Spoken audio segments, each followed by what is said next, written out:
Hello everyone, সবাই কেমন আছো? আশা করি সবাই অনেক সুস্থ আছো, সবাই অনেক ভালো আছো। তো স্বাগতম জানাচ্ছি তোমাদের আজকে আমাদের রাসায়নিক পরিবর্তনের 21 নম্বর লেকচারে। আজকে আমরা যেটা করব, আমরা আজকে আমাদের ভ্যান্টফের সমীকরণটা শেষ করে ফেলবো। এর ম্যাথগুলো আমরা দেখবো। তারপর হচ্ছে এর সাথে সাথে আমরা পিএইচটাও আমরা আজকে শেষ করে ফেলার চেষ্টা করবো, কেমন? তো আমি আশা করতেছি তোমরা সবাই আগে লেকচার সবাই দেখে আসছো। ওয়ালাইকুম আসসালাম ভাই। আমি একটু আমার এন্ড থেকে চেক করে দেখি যে সাউন্ড বা কথাটা সব ঠিক আছে কিনা। এক্সট্রিমলি সরি, একটু 3 মিনিট লেট হয়েছে, কেমন?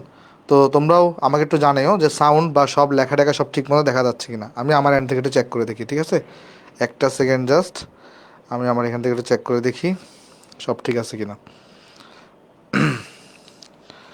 হ্যাঁ, ওকে, সব আমি আমার এখান থেকে একটু চেক করে, হ্যাঁ সব ঠিক আছে এখানে, আশা করি সব ঠিক আছে। আচ্ছা, তো লাস্ট ক্লাসে আমরা কিন্তু তোমার হচ্ছে যে ভাই ভ্যান্টফের সমীকরণ আসলে পড়তেছিলাম, তোমাদের মনে আছে কিনা? ভাইয়া চট্টগ্রামে আসবেন না? আসবো, ঈদের সময় আসবো ভাই, তখন আসবো লাস্টের দিকে, আমাদের যখন এই চ্যাপ্টার শেষ হয়ে যাবে, শেষ হয়ে যাওয়ার পরে আসবো, কেমন? ওকে, তাহলে চলো আমরা শুরু করি, আসো। আমরা কিন্তু ভ্যান্টফের সমীকরণটা পড়তেছিলাম। ভ্যান্টফের সমীকরণে আমরা মুক্ত শক্তি জিনিসটা কি সেটা দেখছিলাম। মুক্ত শক্তিকে আমরা কী দিয়ে প্রকাশ করতাম বলো তো একটু করে? মুক্ত শক্তিকে কিন্তু আমরা ডেল্টা জি দিয়ে আমরা এখানে প্রকাশ করতাম, রাইট? এই জিনিসটা আমাদের এখানে আমরা পড়ে আসছিলাম। তো এখানে কিছু সূত্র আমরা দেখছিলাম, সূত্রগুলো যদি আমরা যদি রিপিট করি তাহলে তোমাদের একটু মনে পড়বে জিনিসটা। সূত্রগুলো কী কী ছিল বলো তো একটু করে দেখো। এখানে সূত্র ছিল হচ্ছে আমাদের delta G equal to delta G not plus R T ln of QP. দেখো এই জিনিসটা তোমাদের মনে পড়ে কিনা, এই জিনিসটা তোমাদেরকে আমি পড়াইছিলাম এবং তোমাকে আমি বুঝলাম যে আমাদের সাম্য অবস্থায় কী হয়ে থাকে। আমাদের সাম্য অবস্থায় সাম্য সাম্য অবস্থার মধ্যে, এটা আমরা লাস্ট ক্লাসে, এগুলো লাস্ট ক্লাসের পড়া, জাস্ট তোমাকে একটু করে আমি দেখাচ্ছি যে সূত্রগুলা যেন আমাদের ম্যাথ করতে গেলে তোমার আসলে কাজে লাগে জিনিসটা। সাম্য অবস্থায় কী হয় বলো তো? সাম্য অবস্থায় আমাদের ডেল্টা জিটা জিরো হয়ে যায় এবং কিউপিটা আমার এখানে ক্যাপির সমান হয়ে যায়। আর সেই ক্ষেত্রে সূত্রটা কত দাঁড়ায়? যে delta G naught is equal to minus R T ln of K P দাঁড়ায়, তাই না ভাই? এই জিনিসটা আমরা শিখে আসছি। আর ডেল্টা জি নটের আরেকটা সূত্র আছে, ডেল্টা জি নটের আরেকটা সূত্র আছে, সেটা কোনটা? Delta G naught equal to delta H minus T into delta S. বলছি একটু মুখস্থ রাখো, আমি ম্যাথ করানোর সময় তোমাকে দেখা দিব। এগুলো তো আমরা লাস্ট ক্লাসের পড়া, তাই না? এগুলো তো সবাই আমরা পড়ে আসছি জিনিস, লাস্ট ক্লাসের পড়া। হ্যাঁ, শর্ট সিলেবাসে বাইরে পড়াবেন, হ্যাঁ আমিই পড়াবো, বাকি চ্যাপ্টারটা আমি শেষ করে দেবো। এরপর আমরা সিকিউ সলভ করবো, অনেক কোয়েশ্চেন সলভ করবো, এখন অনেক কিছু বাকি আছে আমাদের এখানে। আচ্ছা, এতটুকু তো আমরা সবাই পড়ে আসছি, তাই না ভাই? এরপরে যদি আমরা যাওয়ার চেষ্টা করি, দেখো আমরা এরপরে তোমার কি প্রমাণ করছি, ভ্যান্টফের সমীকরণটা তোমাকে আমি প্রমাণ করে দিয়েছিলাম। তো ভ্যান্টফের সমীকরণ আমাদের কি ছিল যদি খেয়াল করার চেষ্টা করে দেখো, এটা ছিল ln of K P is equal to, আমাদের এখানে কি হইতো, তোমার ডেল্টা এইচ বাই আর হইতো, কত হইতো এখানে? যে minus delta H by R T হইতো, minus delta H divided by R T হইতো, প্লাস তোমার এখানে কত থাকতো? Delta S divided by R থাকতো। তোমার এখানে থাকতো হচ্ছে delta S divided by R. এগুলো তো আমরা লাস্ট ক্লাসে পড়ে আসছি। আর এরপর আমরা আরেকটা সূত্র দেখছিলাম, সেটা হচ্ছে কি, ln of K P two divided by, যদি আমি ক্যাপি ওয়ান করতাম, ডিভাইডেড বাই যদি আমরা এখানে ক্যাপি ওয়ান করতাম, তাহলে এখান থেকে আমরা কী পাইতাম? আমরা ডেল্টা এইচ বাই আর পাইতাম। এখানে আমরা ডেল্টা এইচ বাই আরটা তোমার এখানে আসতো, আর এখানে কি হইতো বলো? এই জায়গায় হইতো ওয়ান বাই টি ওয়ান। সবসময় মনে রাখবা, তোমার এখানে আমি বলি আরএনিয়াসের মতোই, ক্যাপি ওয়ান নিচে থাকলে টি ওয়ান আগে বসবে, যে নিচে থাকবে সে আগে বসবে। 1/T1 মাইনাস তোমার এখানে হইতো কত বলো তো? 1/T2 হইতো, তোমার এখানে হইতো 1/T2। তো এই সূত্রগুলো আমরা লাস্ট ক্লাসে দেখে আসছিলাম, তাই না ভাই? দেখো তো, এই সূত্রগুলো আমরা লাস্ট ক্লাসে দেখে আসছিলাম। এখান থেকে কি ম্যাথ আসে ভাই? হ্যাঁ ম্যাথ আসবে, এডমিশনে ম্যাথ আসবে। সৃজনশীলে তোমার এখান থেকে ম্যাথ আসে না, বাট এডমিশনে যেহেতু আসবে আমরা শিখে রাখবো। সৃজনশীলে এই চ্যাপ্টারে পিএইচ থেকে ম্যাথ আসবে, তারপরে তোমার হচ্ছে বাফার দ্রবণ থেকে ম্যাথ আসবে, ক্যাপিএসি থেকে ম্যাথ আসবে, বিক্রিয়া হার থেকে ম্যাথ আসতে পারে, ঠিক আছে? আচ্ছা, তো এই জিনিসটা তো আমরা সবাই দেখছি এখানে। তো এখানে আমরা যে জায়গায় প্যাচ লাগাই, দেখো এটা কার সূত্র বলো তো একটু করে? এটা কিন্তু তোমার এখানে ভ্যান্টফের সমীকরণ থেকে আসছে। এটা কার থেকে আসছে? এটা কিন্তু আমাদের ভ্যান্টফের সমীকরণ। এটাকে আমরা ভ্যান্টফের সমীকরণ অন্য একটা রূপ বলতে পারি আর কি, ভ্যান্টফের সমীকরণ। তো যে জায়গাটা আসলে আমরা বুঝতে অসুবিধা হয় আমাদের, সেই জায়গাটা হচ্ছে কোনটা? আমরা আর্হেনিয়াসের সাথে এখানে একটু আমরা গ্যাঞ্জাম লাগাই ফেলি। কীরকম? আমি তোমাকে দেখাই, দেখো।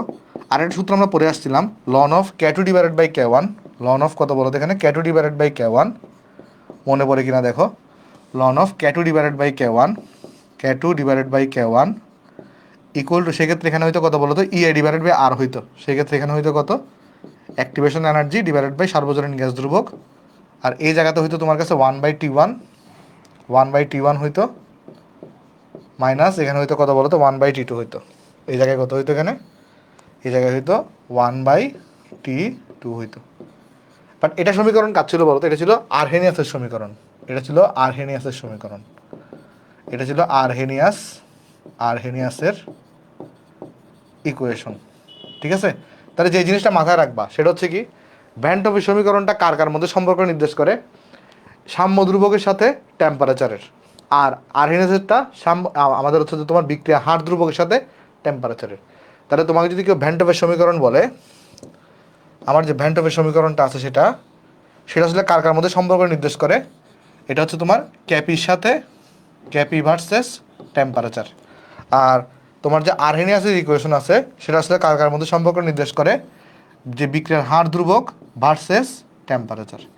এইটাতে ভুল করবা না, সবাই যে আমরা কাজটা করি, আমরা এই দুটাকে মিলাই জিলাই ফেলি, সো জিনিসটা ভুল করা যাবে না, কেমন?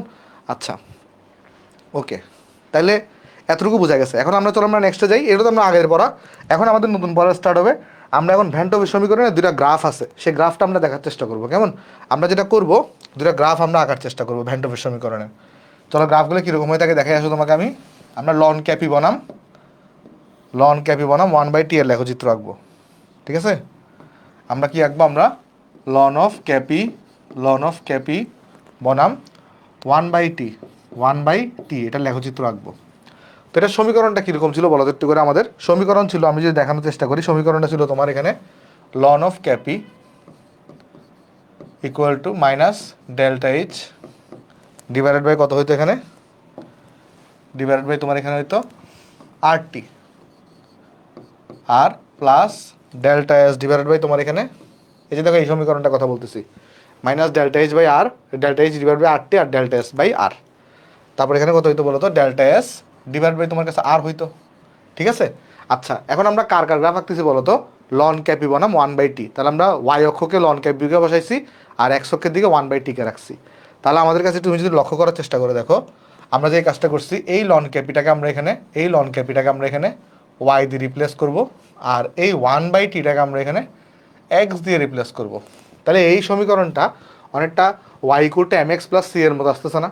ওয়াই ইকুয়াল টু কিসের মতো আসতেছে বলো তো, mx প্লাস সি এর মতো, যেখানে আসলে এম ইকুয়াল টু কত, এখানে আমি যদি তোমাকে বলি এই যে এই সরল লেখাটা অনেকটা কার মতো আকার প্রকাশ করতেছে, এটা প্রকাশ করতেছে তোমার কাছে এখানে y equal to mx plus c এর মতো, কার মতো, y equal to mx plus c এর মতো, যেখানে আসলে ওয়াই হিসেবে কাজ করতেছে কোনটা, আমাদের ওয়াই হিসেবে কাজ করতেছে কিন্তু হচ্ছে আমাদের কাছে লন অফ ক্যাপি।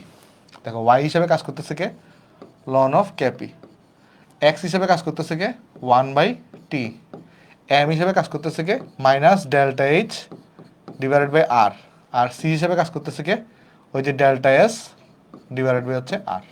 ক্লিয়ার? তাহলে আচ্ছা দেখো, এখন এটা যদি আমরা গ্রাফ আঁকতে চাই, গ্রাফ আমরা এখানে দুইটা পাবো, একটা হচ্ছে তাপ উৎপাদের জন্য, একটা হচ্ছে তাপ হারির জন্য। একটা কাজ করি আমি, এই গ্রাফটাকে চলো একটু করে আমরা নিচে নামাই নিয়ে আসি, আসো একটু করে এই গ্রাফটাকে সামান্য আমরা নিচে নামাই নিয়ে আসি, আসো এখানে, হ্যাঁ, এবং এই গ্রাফটাকে আমরা একটু কপি করে রাখতে পারি।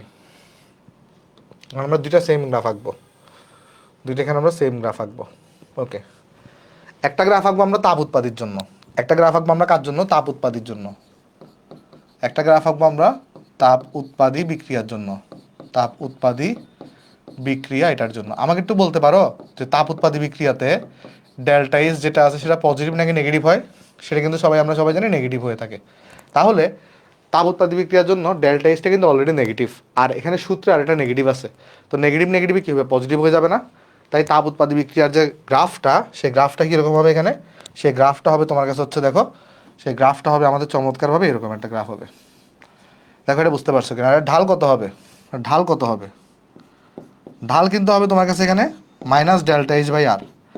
ঢাল সবসময় মাইনাস ডেল্টা এইচ বাই আরই বসাবা, ঢাল সবসময় কত বসাবা, মাইনাস ডেল্টা এইচ বাই আরই বসাবা। বাট এখানে ঢালটা ভ্যালুটা পজিটিভ আসবে কেন?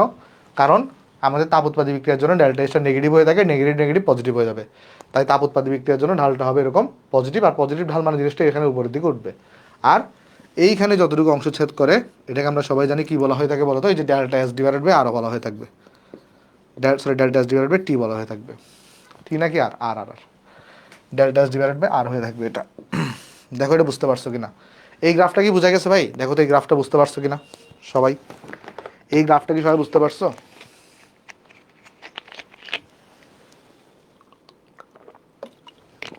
ওকে, আশা করি বুঝতে পারছো। এখন দেখো, এখন আমরা যদি, এটা তো তাপ উৎপাদির জন্য গেছে, আমরা এখন তাপ হারির জন্য গ্রাফ রাখতে যাচ্ছি, ঠিক আছে?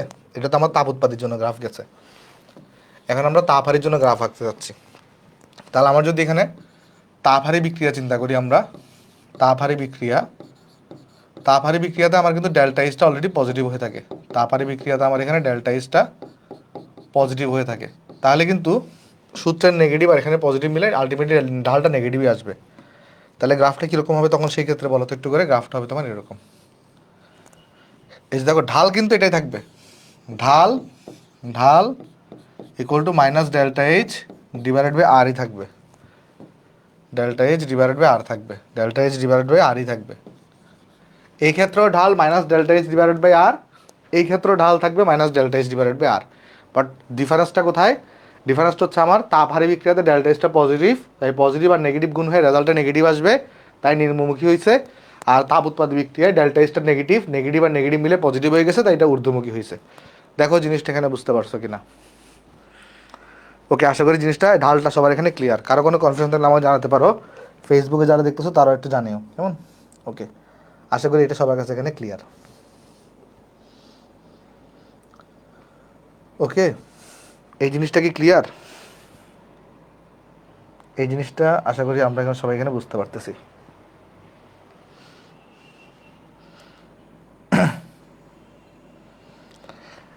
হ্যাঁ, আশা করি এখানে আমরা সবাই বুঝতে পারতেছি। ওকে, তারপর আমরা দুটো সূত্র তোমাকে লিখে দিয়ে আসো, যেটা আমাদের আসলে ম্যাথে কাজে লাগবে। তাহলে আমরা এখন একটু নোট ডাউন করে দিতে যাচ্ছি যে তোমার কাছে আসলে ভ্যান্টফের সমীকরণে আমরা যেগুলো আমরা ফর্মুলাগুলো পড়লাম, যে কোন কোন ফর্মুলা আসলে আমাদের কাজে লাগবে, কেমন? তাহলে চলো আমি তোমাকে এখানে নোট ডাউন করে দিয়ে আসো।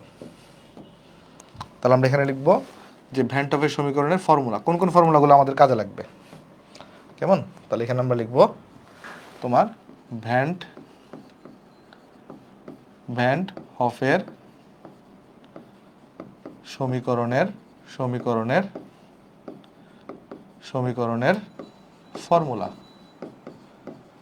চলো আমরা দেখার চেষ্টা করি কোন কোন ফর্মুলাগুলো আমাদের এখানে কাজে লাগবে, আসলে কোন কোন ফর্মুলাগুলো আমাদের কাজে লাগবে, চলো দেখার চেষ্টা করি। আসো, এগুলো বারবার লেখার কারণ যেন ম্যাথে তোমাদের ভুল না হয়। প্রথমে যে সূত্রটা আমাদের কাজে লাগবে, এটা তো আমরা আগে দেখছি, delta G equal to delta G not plus delta G not delta G not plus R T ln of QP. তারপর সাম্যাবস্থায় আমার এখানে কি হয়ে থাকে, এই যে ডেল্টা জিটা জিরো হবে, তাই এখানে কি হবে তখন সেক্ষেত্রে কিউপিটা ক্যাপির সমান হবে। আর তখন ফর্মুলাতে কি চেঞ্জ আসবে, এই ডেল্টা জি নট সেটা আসলে minus R T ln of ক্যাপির সমান হবে। আর একই সাথে আমরা যে জিনিসটা মনে রাখবো, ডেল্টা জিটা কার সমান হয়ে থাকে, ডেল্টা এইচ, অর্থাৎ এনথালপির পরিবর্তন minus T into delta S, এন্ট্রপির পরিবর্তন, ঠিক আছে? আর এরপরে ভ্যান্টফের ইকুয়েশন আমরা অলরেডি দেখছি, ভ্যান্টফের ইকুয়েশন, সেই ইকুয়েশনটা কীরকম হয়ে থাকে, ওই যে ln of K P is equal to minus delta H by, তোমার এখানে কত, minus delta H by R T plus তোমার কত এখানে থাকে, ডেল্টা এস বাই আর থাকে, এখানে থাকবে তোমার ডেল্টা এস বাই আর থাকবে। আর তুমি যদি একটা গ্রাফ আঁকো, কার বনাম কার গ্রাফ, লন ক্যাপি বনাম 1/t যদি গ্রাফটা আঁকো, সেই ক্ষেত্রে তোমার ঢাল ইকুয়াল টু হবে minus delta H by R, ঢাল ইকুয়াল টু হবে minus delta H divided by R হবে। এতটুকু সূত্র তো আমরা সবাই পড়ছি।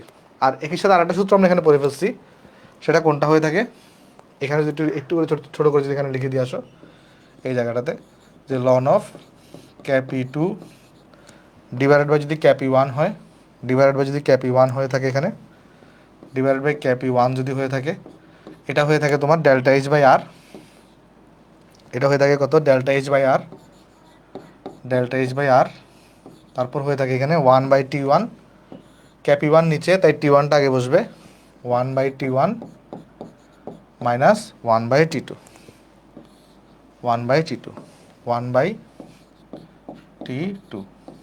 তারপরে দুইটা সূত্র আছে এক্সট্রা, আমি তোমাকে লিখে দিই, পরে এগুলো আমি ব্যাখ্যা করে দিচ্ছি। আমাদের ডেল্টা জি নট যেটা আছে তার ভ্যালু পজিটিভও আসতে পারে, নেগেটিভও আসতে পারে।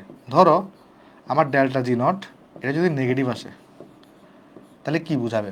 ডেল্টা জি নট যদি নেগেটিভ আসে তাহলে বুঝাবে বিক্রিয়া সম্মুখমুখী ও স্বতঃস্ফূর্ত। কি বুঝাবে? বিক্রিয়া বিক্রিয়া সম্মুখমুখী,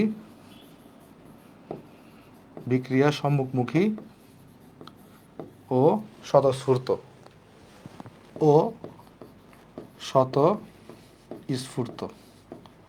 কেন একটু পরে বোঝাচ্ছি।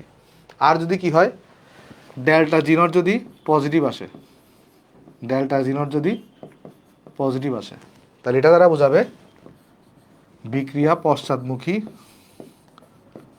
বিক্রিয়া পশ্চাৎমুখী, পশ্চাৎমুখী ও অস্বতঃস্ফূর্ত, অস্বতঃস্ফূর্ত। দেখো এই দুটো জিনিস বুঝতে পারছো কিনা? এই দুটো জিনিস আমি পরে বোঝাচ্ছি, বাট বাকি সূত্রগুলো তোমরা সবাই এখানে পড়ে আসছো। এখন আমরা দেখার চেষ্টা করবো ডেল্টা জি নটের সাথে এই ধরনের সম্পর্ক হওয়ার আসলে কারণটা কি। জাস্ট একটু মনে রাখবা কনভার্সনটা। ডেল্টা জি নট যদি তোমার কি হয়, নেগেটিভ হয়, এটা দ্বারা বোঝাবে বিক্রিয়া সম্মুখমুখী ও স্বতঃস্ফূর্ত। আর যদি পজিটিভ হয় তাহলে মনে রাখবা বিক্রিয়া পশ্চাৎমুখী ও অস্বতঃস্ফূর্ত হবে। কেমন? আচ্ছা, তাহলে হ্যাঁ, কি সে নটে তো নিচে ওইটা জি নট, এভাবে মনে রাখবেন। আচ্ছা, এখন আমরা ধরুন একটু এটা ব্যাখ্যা করার চেষ্টা করি এই জিনিসটা আসলে কেন হচ্ছে। এই জিনিসটা একটু আমাকে ব্যাখ্যা করি আসুন। সেটা কীরকম, যে আমাদের ডেল্টা জি নটের সূত্র আমরা কি জানি সবাই? ডেল্টা জি নট এটা সূত্র আমরা জানি minus R T ln of K P. ঠিক আছে? আচ্ছা, একটা জিনিস দেখো তো, তোমার সাধারণত কি হয়, আমাদের ধরো একটা বিক্রিয়া আমরা কনসিডার করতেছি, কেমন? ধরো এখানে এ আছে, ধরো যাক এ থেকে বি প্রডিউস হচ্ছে, ধরো যাক এ থেকে বি প্রডিউস হচ্ছে। ঠিক আছে, ধরো যাক এ থেকে এখানে কি প্রডিউস হচ্ছে? বি প্রডিউস হচ্ছে। ধরো যাক এখানে বি প্রডিউস হচ্ছে। তো এ হচ্ছে আমার কাছে এখানে বিক্রিয়ক, বিক্রিয়ক, আর এটা হচ্ছে আমার উৎপাদক। তো আমরা কখন বুঝবো যে আমার একটা বিক্রিয়া সম্মুখমুখী? আমরা কখন বুঝবো আমার একটা বিক্রিয়া সম্মুখমুখী? আমার যদি বিক্রিয়কের পরিমাণ কমতে থাকে আর উৎপাদের পরিমাণ বাড়তে থাকে, সেটাই কী হবে? আমার বিক্রিয়াটা সম্মুখমুখী হবে। তার আমরা কখন বুঝবো আমার সম্মুখমুখী বিক্রিয়াটা? যে সম্মুখমুখী বিক্রিয়ার ক্ষেত্রে কী হয়, আমরা যদি দেখার চেষ্টা করি, সম্মুখমুখী, আর প্রতিটা সম্মুখমুখী বিক্রিয়ায় কী হয়ে থাকে? স্বতঃস্ফূর্ত। প্রতিটা সম্মুখমুখী বিক্রিয়ায় কী হয়ে থাকে? স্বতঃস্ফূর্ত। স্বতঃস্ফূর্ত আর সম্মুখমুখী বিক্রিয়ার ক্ষেত্রে কী হবে? বিক্রিয়কের পরিমাণটা, বিক্রিয়কের পরিমাণটা কমতে থাকবে, আর উৎপাদের পরিমাণ কী করতে থাকবে বলো তো? সম্মুখমুখী বিক্রিয়াতে বাড়তে থাকবে। এইটা তো আমার সাথে সবাই তোমরা একমত হবা যে ভাই ঠিক আছে, একটা বিক্রিয়া যদি সম্মুখমুখী হয় তাহলে সেই বিক্রিয়াতে সামনের দিকে আগাবে, সামনের দিকে আগানো মানে বিক্রিয়ক কমতে থাকবে আর উৎপাদও বাড়তে থাকবে। তাহলে একটা জিনিস তুমি ক্যাপিটার ক্ষেত্রে লক্ষ্য করতে একটু করে, ক্যাপির ক্ষেত্রে, ক্যাপির ক্ষেত্রে তুমি যদি লক্ষ্য করার চেষ্টা করো এখানে, তাহলে তোমার ক্যাপিটা কি আমরা যদি মানে কি লিখতে পারি? দেখো এখানে আমরা লিখতে পারি, সবাই জানো সূত্র P V divided by P of A. এখন খেয়াল করার চেষ্টা করে দেখো তো, ধরো বিক্রিয়ক যদি কমে তাহলে বিক্রিয়ক কমা মানে এটা প্রেশারটা কমবে, তাহলে বিক্রিয়ক কমে গেছে, ধরো ধরো বিক্রিয়ক এখানে কমে গেছে, বিক্রিয়ক কমা মানে এর প্রেশারটা কমবে, আর উৎপাদন বাড়তেছে মানে এর প্রেশারটা বাড়বে। তাহলে ক্যাপির মানটা সেই ক্ষেত্রে, ক্যাপির মানটা সেই ক্ষেত্রে গ্রেটার দেন 1 হবে না? সেই ক্ষেত্রে গ্রেটার দেন 1 হবে না? দেখো তো এটা সবাই আপনাকে বলো তো একটু করে, এটা ঠিক আছে কিনা? গ্রেটার দেন 1 হবে কিনা? এটা গ্রেটার দেন 1 হবে কিনা? দেখো আরেকবার বোঝাই বলে আমি এখানে, ধরো সম্মুখমুখী বিক্রিয়ার ক্ষেত্রে কী হয়? বিক্রিয়কের পরিমাণ কমতে থাকে আর উৎপাদের পরিমাণ বাড়তে থাকে। তো তাহলে এখানে ক্যাপি মানে কি? উৎপাদের পাওয়ারটা নিয়ে উপরে, মানে উৎপাদের আংশিক চাপটা উপরে বসে, বিক্রিয়কের আংশিক চাপটা নিচে বসে। তাহলে বিক্রিয়ক যদি কমে তাহলে বিক্রিয়কের আংশিক চাপ অবশ্যই কম হবে, কারণ বিক্রিয়কের পরিমাণ কমে যাচ্ছে। আর উৎপাদে যদি বাড়ে, এর মানে হচ্ছে কি বলতো, উৎপাদের আংশিক চাপ বৃদ্ধি পাবে। তো এই জিনিসটা বাড়তেছে আর এই জিনিসটা কমতেছে, তো অনুপাত তাহলে কি হবে, এটা 1 থেকে বড় হবে না? এটা 1 থেকে বড় হবে কিনা এই জিনিসটা সবাই বুঝতে পারছো কিনা একটু দেখো। হ্যাঁ, ফেসবুকে যারা দেখতেছো একটু জানিও। হ্যাঁ হ্যাঁ ভাই, ওরিক নয় বলছে, হ্যাঁ ভাই, হ্যাঁ বড় হবে অবশ্যই। তাহলে ক্যাপি যদি 1 থেকে বড় হয়, লনের একটা সিস্টেম আছে, লনের সিস্টেমটা কি? লনের সিস্টেমটা হচ্ছে এরকম, ধরো তুমি লন লিখছো এখানে, লনের এখানে যে ভ্যালুটা সেটা যদি 1 থেকে বড় আসে তাহলে সে পজিটিভ ভ্যালু দিবে। লনের এখানে যে ভ্যালুটা সেটা যদি 1 থেকে ছোট আসে, যদি কত আসে এখানে 1 থেকে ছোট আসে, তাহলে সে নেগেটিভ ভ্যালু দিবে। আর যদি লনের ভ্যালুটা 1 হয় তাহলে সে 0 ভ্যালু দিবে। লনের ভ্যালুটা যদি কত হয়, 1 হয়, তাহলে সে 0 দিবে ভ্যালু। লনের একটা নিয়ম হচ্ছে এটা, লনের একটা রুলস হচ্ছে এটা। আমরা চাইলে একবার চেক করে দেখতে পারি কীভাবে। ধরো আমি যদি তোমাকে দেখাই এখানে যে লন অফ আমি দিলাম 0.2, দেখবে এখানে নেগেটিভ 1.6 আসবে। 1 থেকে ছোটো ভ্যালু বসালে নেগেটিভ ভ্যালু আসবে, আর 1 থেকে বড় কিছু বসাও, ধরো 1.2ও যদি বসাও দেখবা পজিটিভ ভ্যালু আসবে। লনের সিস্টেম হচ্ছে আমাদের এটা। তাহলে খেয়াল করো যে সম্মুখমুখী বিক্রিয়ার ক্ষেত্রে কী হচ্ছে, সম্মুখমুখী বিক্রিয়ার ক্ষেত্রে এই ঘটনাটা করতেছে, এই যে এই ঘটনাটা সেটা সম্মুখমুখী বিক্রিয়ার ক্ষেত্রে করতেছে। এই যে দেখো, এই ঘটনাটা সম্মুখমুখী বিক্রিয়ার ক্ষেত্রে করতেছে, তাই না ভাই? এই ঘটনাটা সম্মুখমুখী বিক্রিয়ার ক্ষেত্রে করতেছে। এইটা দেখো, একটু জানো আমাকে জিনিসটা বুঝতে পারছো কিনা।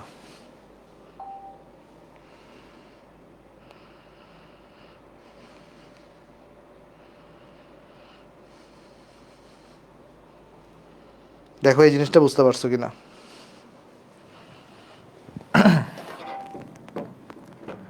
দেখো তো এই জিনিসটা কি বোঝা গেছে এখানে, যে সম্মুখমুখী বিক্রিয়ার ক্ষেত্রে ক্যাপিটা গ্রেটার দেন 1 হবে। আর ক্যাপি যদি 1 থেকে বড় হয়, তাহলে ক্যাপি যদি 1 থেকে বড় হয় তাহলে এই জিনিসটা কি আসবে বলো তো, এই যে এই জিনিসটা কি আসবে, এটা পজিটিভ আসবে না? এটা কি আসবে এখানে, এটা আসবে পজিটিভ। আর এটা যদি পজিটিভ আসে, পজিটিভ আর নেগেটিভ গুণ হয়ে কি আসবে রেজাল্ট এখানে, এটা আসবে নেগেটিভ। এই জন্য কী হয় বলো তো, যে ডেল্টা জি যদি নেগেটিভ হয় এর মানে বিক্রিয়াটা সম্মুখমুখী হবে। এই যেটাকে আমি লিখছি এখানে, ডেল্টা জি নেগেটিভ হওয়া মানে বিক্রিয়া সম্মুখমুখী স্বতঃস্ফূর্ত হওয়া, ডেল্টা জি পজিটিভ হওয়া মানে বিক্রিয়া পশ্চাৎমুখী ও অস্বতঃস্ফূর্ত হওয়া। হোপফুলি এটা এতটুকুতে কারো কোনো আপত্তি বা প্রবলেম নাই জিনিসটা, ঠিক আছে? তাহলে চলো আমরা নেক্সটে যাই। আসো, এই ম্যাথটা দেখো কি বলতেছে আমাকে এখানে, এখন আমাদের ম্যাথ করার পালা। এই ম্যাথ আমাকে বলতেছে তোমার কাছে এখানে যে আমাদের একটি বিক্রিয়ার লন ক্যাপি বনাম 1/t লেখচিত্রের ঢাল তোমাকে দেওয়া আছে, বিক্রিয়াটির ডেল্টা এইচ নির্ণয় করতে বলা হয়েছে, ঠিক আছে? আচ্ছা, তাহলে কীভাবে করবো আমরা এখানে দেখো। তাহলে এখানে আমাকে কোয়েশ্চনে দেওয়াই আছে ঢালটা। তাহলে দেখো সলিউশন এখানে আমার কাছে দেওয়াই আছে ঢাল কত, এই যে লন অফ ক্যাপি বনাম 1/t, এই লেখচিত্রের আমাকে ঢাল দেওয়াই আছে। দেখো এই লেখচিত্রে ঢাল আমাকে দেওয়াই আছে। ঢাল ইকুয়ালটা আমরা কত জানি, তোমার ঢাল ইকুয়ালটা আমরা জানি minus delta H by R. ঢাল ইকুয়ালটা আমরা জানি minus delta H divided by R হয়ে থাকে। তাহলে এখানে কত আসবে একটু করে বলো তো। তাহলে এখানে আমাদের, এবং ঢালটা কত সমান দেওয়া আছে এখানে, ঢাল দেওয়া আছে তোমার 21,645.02। তাহলে আমাকে বলছে ডেল্টা এইচ বের করো, তাহলে ডেল্টা এইচটা কত আসবে এক্ষেত্রে, এটা আসবে মাইনাস 21,645.02 গুণন 8.314। আর এখানে তোমার, হ্যাঁ মাইনাস তো এখানে দিয়ে ফেলছি। তাহলে কত আসবে বলো তো এখানে আমাদের ডেল্টা এইচ যদি আমরা ক্যালকুলেশন করি, এই জায়গায় আমার কাছে আসবে তোমার 21,645.02 ইন্টু 8.314। তাহলে এটা আসছে আমার 179,956.69 জুল পার মোল। ডেল্টা এইচের একক মনে রাখবা জুল পার মোল হয়ে থাকে। জুল পার মোল কেন, কারণ তুমি এটাকে জুল এককে বসাইছো। তাহলে কিলো জুলে নিলে কি আসতো বলো তো একটু করে, কিলো জুলে নিলে সেই ক্ষেত্রে তোমার ডেল্টা এইচটা হয়তো কিলো জুলে নিলে দেখো কত, যে বা ডেল্টা এইচ তখন তুমি সেক্ষেত্রে পাইতা 1000 দিয়ে ভাগ করতে হবে, তাই 17, তাই এখানে কত আসতো দেখো, এখানে আসতো তোমার 1000 দিয়ে ভাগ করে দিলে 179.956 কিলো জুল পার মোল। দেখো শেষ। দেখো এটা বুঝতে পারছো কিনা, ডেল্টা এইচ হচ্ছে আমাদের এটা। এটা মাইনাস আছে অবশ্যই। ঠিক আছে, এটা হচ্ছে আমার কাছে এখানে আনসার। এই অঙ্কটা কি ক্লিয়ার বা বোঝা গেছে অঙ্কটা? এইটা কি বুঝতে পারছো কিনা দেখো তো। হ্যাঁ মাইনাস হবে একটা, সরি ভাই প্রথমে মাইনাস দিনে মাইনাস হবে। চলো আমরা তাহলে নেক্সট অঙ্কে যাই আসো। দেখো এই অঙ্কটা মানে কি বলতেছে দেখো, আমাকে বলতেছে একটা বিক্রিয়া তোমাকে দেওয়া আছে যার ডেল্টা এসে তোমাকে দেওয়া আছে, তোমার বলতেছে 0°C তাপমাত্রায় সাম্যদ্রব্য এত হইলে 27°C তাপমাত্রায় বিক্রিয়াটির ক্যাপি এর মান নির্ণয় করো। আচ্ছা চলো সলিউশন করে দিয়ে আসো তোমাকে। সলিউশন কী কী দেখো, কোয়েশ্চনে কী দেওয়া আছে দেখো। কোয়েশ্চনে বলতেছে তোমাকে ফার্স্টে ডেল্টা এস দেওয়া আছে, তাহলে ডেল্টা এসটা কত, ডেল্টা এসটা তোমার কাছে এখানে দেওয়া প্লাস 90 কিলোজুল পার মোল, 90 কিলোজুল পার মোল। তারপর কি দেওয়া আছে বলছে এখানে, এই যে 0°C তাপমাত্রায় সাম্যদ্রব্য হচ্ছে এত, সাম্যদ্রব্যকে আমরা ক্যাপি দিয়ে প্রকাশ করি, তাহলে টেম্পারেচার ওয়ান হচ্ছে তোমার 0°C, তাহলে এটাকে তুমি লিখতে পারো 273 কেলভিন। তাহলে ওই অবস্থায় তোমার কাছে এখানে আমার সাম্যদ্রব্যক ক্যাপি ওয়ান দেওয়া আছে কতটুকু, ক্যাপি ওয়ান দেওয়া আছে তোমার কাছে এখানে 0.00564 অ্যাটমসফিয়ার। বলতেছে তোমাকে তাহলে 27°C তাপমাত্রায় ক্যাপি নির্ণয় করো। তার মানে তোমার যদি টি টু যদি তুমি কত করো এখানে 27°C করে দাও, তার মানে 300 কেলভিন যদি করে দাও, তাহলে সেই অবস্থায় ক্যাপিটা কত হবে, অর্থাৎ ক্যাপি টু কত হবে সেটা বের করতে বসে। তো বের করতে কোনো ব্যাপার না, তুমি সিম্পল ভ্যান অফের যে বিস্তারিত সমীকরণ সেটা ইউজ করবা। তাহলে কি করবা এখানে লন অফ, তুমি এখানে লিখবা ক্যাপি টু, এটা আমি বের করবো, ডিভাইডেড বাই হচ্ছে এখানে ক্যাপি ওয়ান, ডিভাইডেড বাই কত লিখবো এখানে, এখানে লিখবো ক্যাপি ওয়ান, এখানে লিখবো হচ্ছে আমরা ক্যাপি ওয়ান আর ইকুয়াল টু কত, সূত্র আগে লিখে দিই, আমি ভেঙে ভেঙে করাই সমস্যা নেই, ডেল্টা এইচ বাই আর, তারপর এখানে কত আসবে 1/T1 আসবে, তারপর মাইনাস 1/T2 হবে। তো এখানে বসবে ফার্স্টে আগে 1/T1, 1/T1 বসবে এখানে আগে, মাইনাস এখানে বসবে তোমার 1/T2, এখানে বসবে 1/T2, শেষ। এবার সূত্র বসাও, ভ্যালুগুলো বসাও, তাহলে তোমার এখানে আনসার চলে আসবে দেখো। তাহলে এখানে বা লন অফ ক্যাপি টু তো আমি বের করবো, ক্যাপি টুটা আমি বের করবো, বাট ক্যাপি ওয়ানের ভ্যালু আমাকে দেওয়া আছে কত 0.00564, 0.00564 is equal to delta H, delta এইচটা কোন এককে দেওয়া বলো তো একটু করে, কিলোজুল পার মোলে দেওয়া, বাট তুমি তো আগে জুল এককে বসাবা, তাহলে এটাকে আমার কি করতে হবে, জুলে নিতে হবে না, এটাকে আমার জুলে নিতে হবে। তো 90কে জুলে নিলে কত আসবে বলো তো একটু করে, 90টাকে তোমার এখানে জাস্ট 10⁻³ দিয়ে গুণ দিয়ে দিবা। কেন জুলে নিচ্ছ, কারণ নিচে আর যেটা সেটাকে তুমি জুলে প্রকাশ করতেছ, আর এর ভ্যালু কত 8.314। তারপর তোমার কাছে এখানে টেম্পারেচার এখানে কত বসবে 1 বাই, অ্যাট ফার্স্ট বসবে তোমার 0° মানে 273 মাইনাস 1 বাই, তোমার কাছে আসবে এখানে 300। দেখো বুঝতে পারছো কিনা, তাহলে এই জিনিসটা তোমার কাছে এখানে আসবে। তাহলে আমাদের কিন্তু এখানে ওই লনের একটা ভ্যালু চলে আসবে আমার কাছে, কেমন। তাহলে এই ভ্যালুটা কত আসবে দেখো তো এখানে একটু করে, এখান থেকে ক্যালকুলেট করে আমরা ক্যাপিটা পেয়ে যাবো না, এখান থেকে একটা ভ্যালু পাবো, তো লনকে ওই পাশে নিয়ে গেলে কী হয়ে যাবে, সেটা এক্সপোনেনশিয়াল হয়ে যাবে, তারপর সেখান থেকে আমরা ক্যাপি টু বের করে ফেলতে পারবো। তাহলে ক্যাপি টু কত আসে, বা ক্যাপি টু আমাকে জানাও কমেন্ট একটু করে, ক্যাপি টু কত আসবে 0.2 বলছো একজন, হ্যাঁ 0.2, 0.2, তারপরে তোমার এখানে আসবে 0.0057 অ্যাটমসফিয়ার। দেখো অঙ্কটা বুঝতে পারছো কিনা, অঙ্কটা কি বোঝা গেছে? হ্যাঁ ওকে, অঙ্কটা কি বুঝতে পারছো সবাই? যদি বুঝতে থাকো তাহলে আমাকে একটু বাই বাই লিখিও। ওকে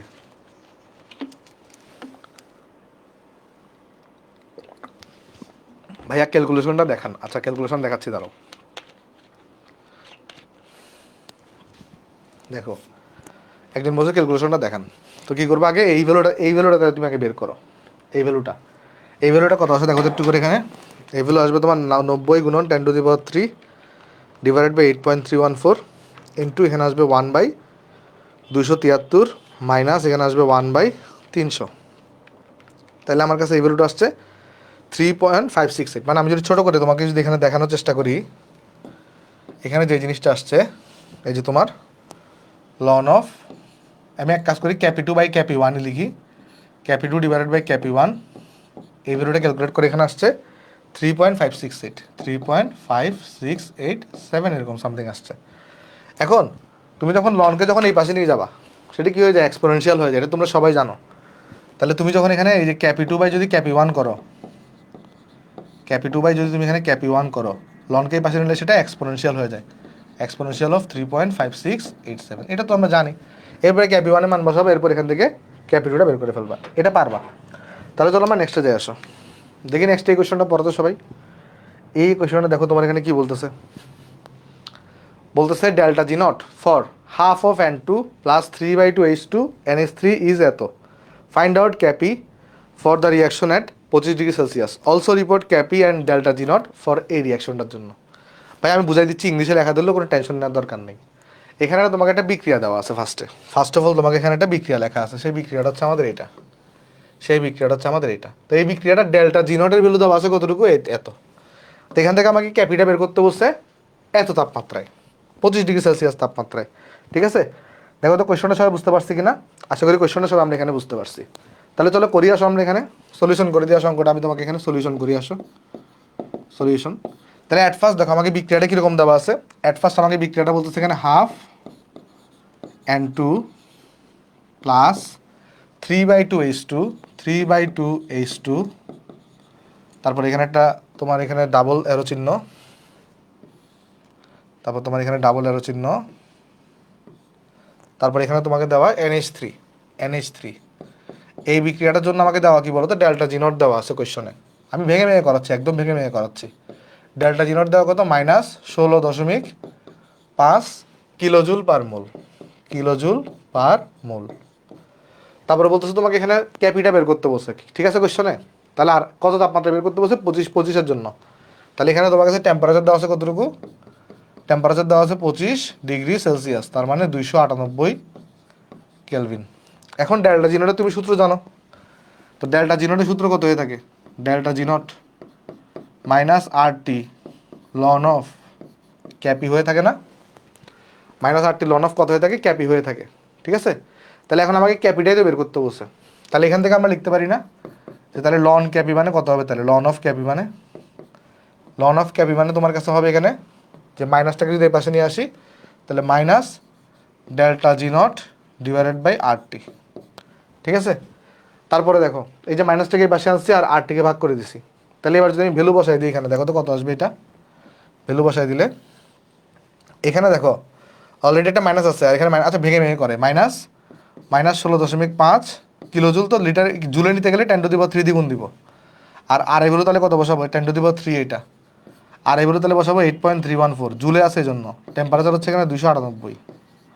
তাহলে এখান থেকে দেখো সুন্দর মতো তোমার কাছে কি চলে আসবে, এখানে আমার কাছে এই ভ্যালুটা চলে আসবে, করে দেখো এখানে এটা আসবে 16.5 গুণন 10⁻³ ডিভাইডেড বাই 8.314, 298, 6.6597, 6.6597।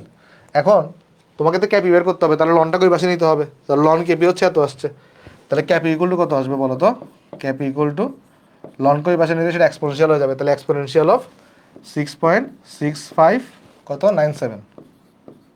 তাহলে দেখো এই ভ্যালুটা কত আসছে, তাহলে এক্সপোনেনশিয়াল অফ আনসার এটা আসছে 780.352, কত আসছে এটা 780.352 এত অ্যাটমসফিয়ার। অ্যাটমসফিয়ার হবে একক, দেখি এখানে একক কী হবে, এটা হচ্ছে যে ডেল্টা যদি বের করতে চাই এটা হচ্ছে 1, আর এখানে হচ্ছে কত 2 যোগফল করলে, হ্যাঁ এটা তোমার এখানে 1ই আসবে অ্যাটমসফিয়ার, এটা অ্যাটমসফিয়ার ইনভার্স 1 আসবে, এটা একক কী হবে, অ্যাটমসফিয়ার ইনভার্স 1। এটার একক যে অ্যাটমসফিয়ার ইনভার্স 1, এটাকে সবাই বুঝতে পারছো ক্যাপির এককটা, আগে আমাকে একটু জানাও তো সবাই একটু কমেন্টে, এটা সবাই বোঝা গেছে কিনা সবার, এটা কি সবাই বুঝতে পারছো। আর অ্যাটমসফিয়ার এককে হবে না, আরটাকে হচ্ছে আমরা জুল এককে দিব,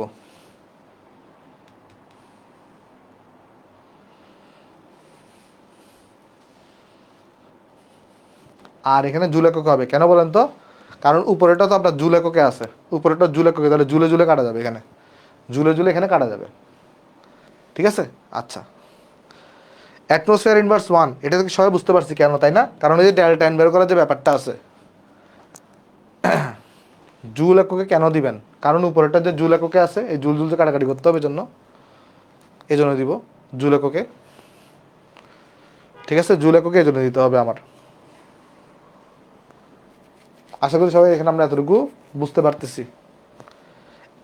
ঠিক আছে, আচ্ছা ক্লিয়ার, দেখো জিনিসটা ক্লিয়ার কিনা।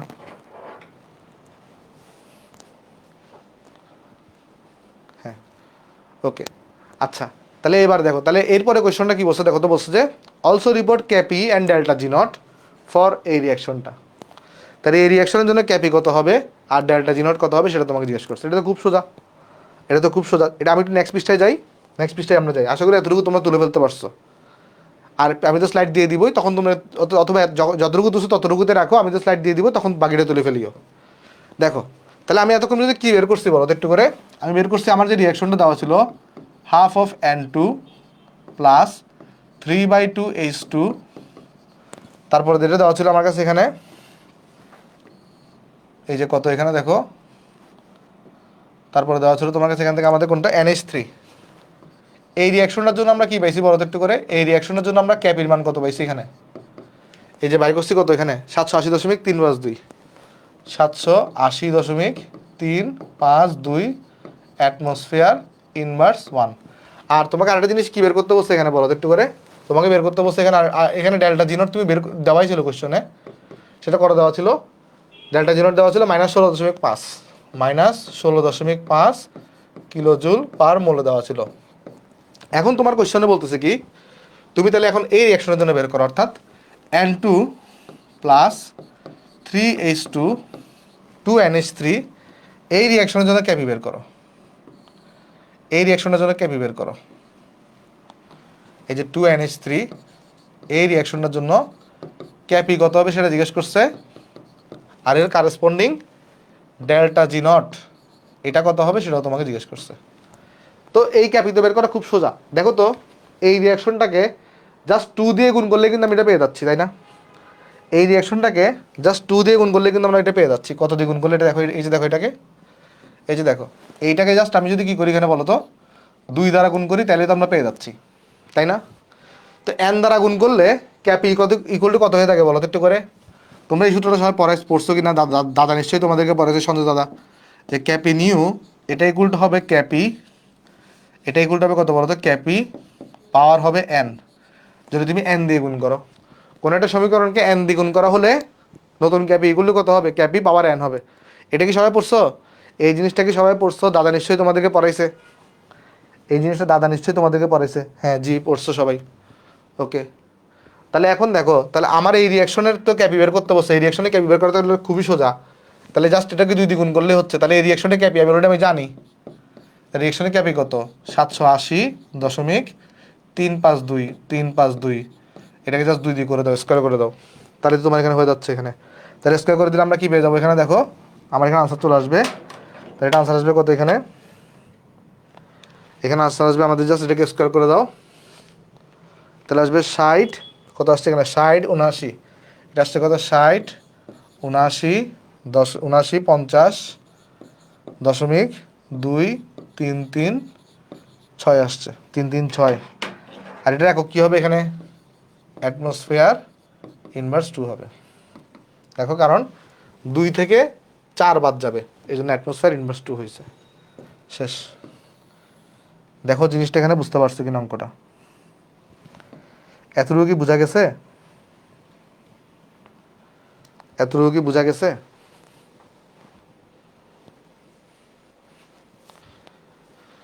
এতটুকু কি বুঝতে পারছো সবাই? হ্যাঁ, তাহলে এতটুকু যদি বুঝে থাকো, এখন তোমাকে বের করতে হবে ডেল্টা জি নট এই বিক্রিয়াটার জন্য। তাহলে ডেল্টা জি নট ইকুয়াল কত হবে -RT, আর এই বিক্রিয়ার জন্য লন অফ কত, এটা ক্যাপি নিউ। তাহলে বসাই দাও এটা -8.314 ইন্টু টেম্পারেচার কত 298, কারণ এই 25-এর জন্যই তোমাকে বের করতে বলছে না, এর 25-এর জন্য। দেখো 25°C, তাহলে এখানে তোমার 298 বসাবা, আর ইন্টু লন অফ এই যে এই ভ্যালুটা 60 89 50.2336। তাহলে দেখো এই ভ্যালুটা কত আসে এখানে, এটা আসবে লন অফ আনসার গুণন 298 গুণন 8.314, তাহলে প্রায় আমার কাছে আসছে এখানে 33,000 -33,000 একক হবে জুল পার মোল। তাহলে এটা যদি আমরা করতে চাই, তাহলে আমার কাছে কি চলে আসবে, এটাকে যদি কিলো জুলে নিতে চাই, তাহলে ডেল্টা জি নট ইকুয়াল আসবে -33 কিলো জুল পার মোল। দেখো অঙ্কটা বুঝতে পারছো কিনা? শেষ। দেখো তো এটা বোঝা গেছে কিনা।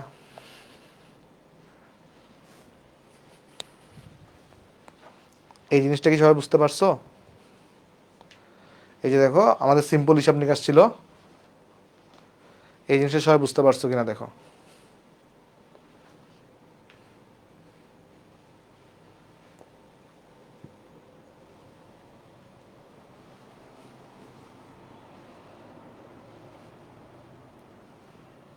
ওকে, তাহলে চলো আমরা নেক্সটে চলে যাই। আসো এইখানে এই অঙ্কটা যদি আমরা পড়ার চেষ্টা করি, দেখো তো এই অঙ্কটা আমাকে কী বলতেছে এখানে। বিশাল একটা বড় অঙ্ক দিছে, এটা টেনশন নেওয়ার দরকার নেই। চলো আমরা আস্তে আস্তে করার চেষ্টা করি। আসো একদম আস্তে আস্তে করবো, টেনশন নেওয়ার দরকার নেই, আমি বুঝাই দিচ্ছি তোমাকে। দেখো বলছে আগে আমরা একটু কোয়েশনটা পড়ি। বলতেছে কি, ফর দ্য গ্যাসিয়াস রিয়াকশন, একটা রিয়াকশন তোমাকে দেওয়া আছে। তাহলে তোমার কাছে এখানে কী দেওয়া আছে, একটা রিয়াকশন তোমাকে দেওয়া আছে। এই যে একটা রিয়াকশন তোমাকে দেওয়া আছে। The following thermodynamics data are given. কী কী ডাটা দিয়ে দেওয়া আছে দেখো, যে 300 কেলভিন তাপমাত্রায় ডেল্টা এইচ দেওয়া আছে, আবার 1200 কেলভিন তাপমাত্রায় ডেল্টা এইচ দেওয়া আছে, আবার 300 কেলভিন তাপমাত্রায় ডেল্টা এস এর ভ্যালু দেওয়া আছে, আর 1200 কেলভিন তাপমাত্রায় ডেল্টা এস এর ভ্যালু দেওয়া আছে। Assuming partial pressure of each component at 1 atmosphere. তাহলে প্রত্যেকটা কম্পোনেন্টের পার্শিয়াল প্রেশার কত বসছে বলতো এখানে, 1 অ্যাটমসফিয়ার করে। Determine the direction of spontaneous reaction at 300 kelvin তাপমাত্রা। মানে বলতেছে 300 কেলভিন তাপমাত্রায় রিয়াকশনের ডিরেকশন বের করতে বলতেছে, অর্থাৎ সেটা কি সম্মুখমুখী হবে নাকি পশ্চাৎমুখী হবে সেটা জিজ্ঞেস করছে। দেখো এই লাইনটা পড়ে দেখো, লাস্ট লাইনটা, determine the direction of spontaneous reaction. এর মানে হচ্ছে রিয়াকশনের ডিরেকশন বের করো 300 কেলভিন তাপমাত্রায় এবং 1200 কেলভিন তাপমাত্রায়, এবং প্রতি ক্ষেত্রে ক্যাপি ক্যালকুলেট করো। এটাই এখানে তোমাকে দায়িত্ব বলছে এখানে। দেখো এই জিনিসটা সবাই বুঝতে পারছো কিনা, এই জিনিসটা সবাই এখানে বুঝতে পারছো কিনা দেখো এখানে। আশা করি সবাই এখানে বুঝতে পারছো। এটা কোয়েশ্চনটা কি সবাই বুঝতে পারছো? মানে তোমাকে 300 কেলভিন তাপমাত্রায় এবং 1200 কেলভিন তাপমাত্রায় রিয়াকশনের ডিরেকশন বের করতে হবে, রিয়াকশনের ডিরেকশন বের করতে হবে, এবং কি বের করতে হবে, তোমাকে প্রতি ক্ষেত্রে ক্যাপির মানটা বের করতে হবে। আমি আরেকবার বুঝাই বলি কোয়েশ্চনটা, দেখো টেনশন নিও না। তোমাকে একটা রিয়াকশন দেওয়া আছে সিম্পল, তো সেই রিয়াকশনটার ডেল্টা এইচ এবং ডেল্টা এস এর মান বিভিন্ন তাপমাত্রায় দেওয়া আছে। এখান থেকে তোমাকে কি বের করতে বসে, যে রিয়াকশনটা ডিরেকশন বের করতে বসে। আমি করাই দিই অঙ্কটা, তাহলে তোমার কাছে ক্লিয়ার হয়ে যাবে। চলো অঙ্কটা করাই আসো, তাহলে তোমার কাছে দেখবা প্রশ্নটা একদম ক্লিয়ার হয়ে গেছে। তাহলে দেখো সলিউশন। তাহলে আমার কাছে রিয়াকশনটা কীরকম দেওয়া আছে দেখো একটু করে। সিও প্লাস এইচ টু ও, সিও, আমি যদি দেখি বিক্রিয়াটা যদি লিখতে চাই, যে আমার কাছে দেখো বিক্রিয়াটা কি লেখা আছে এখানে, বিক্রিয়া দেখো এখানে বিক্রিয়াটা কি লেখা আছে, সিও প্লাস এইচ টু ও, সিও প্লাস এইচ টু ও। এটা কি তৈরি করতেছে এখানে, সিও আর এইচ টু ও মিলে দেখো কি তৈরি করতেছে এখানে, সিও আর এইচ টু মিলে সিও টু আর হচ্ছে এইচ টু তৈরি করতেছে। এখানে তৈরি করতেছে তোমার কাছে সিও টু আর এইচ টু। এখন আমাকে কি বের করতে বসছে, প্রথমে আগে 300 কেলভিন তাপমাত্রায় রিয়াকশনের ডিরেকশন বলতে পারবা। রিয়াকশনের ডিরেকশন আমরা কীভাবে বের করতে পারি, ডেল্টা জি বের করার মাধ্যমে না, ডেল্টা জি। যদি ডেল্টা জিটা নেগেটিভ আসে তাহলে আমি বলবো রিয়াকশনটা সম্মুখমুখী, তাই না? এইটা হ্যাঁ, ডেল্টা জি নট, গুড। তাহলে আমাদের কাজ কী হবে, ডেল্টা জি নট বের করা। তো ডেল্টা জি নটের একটা সূত্র তো আমরা সবাই জানি, যে ডেল্টা জি নটের একটা সূত্র হয়ে থাকে না, delta H minus T into delta S. এটা আমার ডেল্টা জি নটের সূত্র, তাই না ভাই? এটা আমার ডেল্টা জি নটের সূত্র। এই সূত্রটাকে আমরা এখন অ্যাপ্লাই করবো দুই ক্ষেত্রে, একবার 300 কেলভিন তাপমাত্রায় অ্যাপ্লাই করবো, একবার 1200 কেলভিন তাপমাত্রায়। দেখো একবার 300 কেলভিনের জন্য বের করতে বসে, একবার 1200 কেলভিনের জন্য বের করতে বসে। এক নাম্বার আমরা চলো আগে, এক নাম্বার কোয়েশ্চন, টেম্পারেচার দেওয়া আছে আমার কাছে 300 কেলভিন, আর সেই 300 কেলভিন তাপমাত্রায় ডেল্টা এইচ কত দেখো তো এখানে, 300 কেলভিন তাপমাত্রায় ডেল্টা এইচটা কত কোয়েশ্চনে দেওয়া আছে না এখানে। 300 কেলভিন তাপমাত্রায় ডেল্টা এইচ হচ্ছে -41.16, -41.16, একক দেওয়া কিলোজুল পার মোল, একক দেওয়া কিলোজুল পার মোল। তারপর আর কি দেওয়া আছে বলো তো, এখানে ডেল্টা এসটাও দেওয়া আছে। দেখো 300 কেলভিন তাপমাত্রায় ডেল্টা এসও তোমাকে দেওয়া আছে, তাহলে ডেল্টা এস অফ 300 কেলভিন তাপমাত্রা সেটা কত দেওয়া, -0.0424, -0.0424 কিলোজুল পার মোলে দেওয়া। বুঝতে পারছি ডাটাগুলা?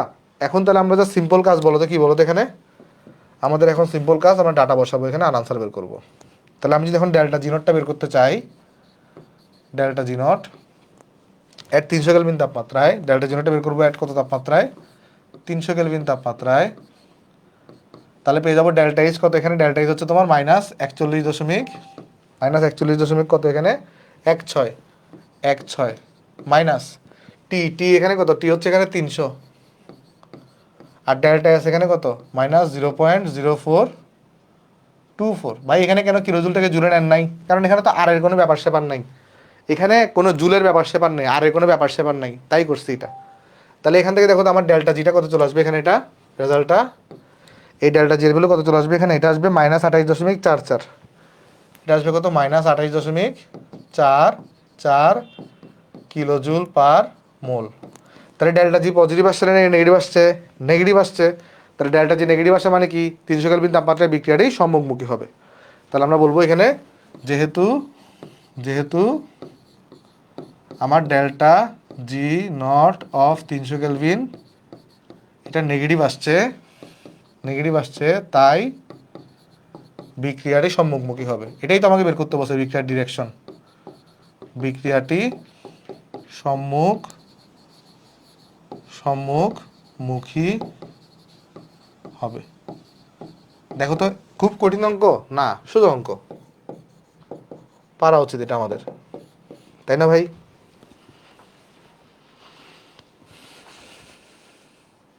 দেখো এই জিনিসটা সবাই বুঝতে পারছো কিনা, আশা করি বুঝতে পারছো। তাহলে এরপর আমরা কি বের করে ফেলতে বলছি, আরেকটা বলো তো, ক্যাপিটাও বের করে ফেলতে বলছে।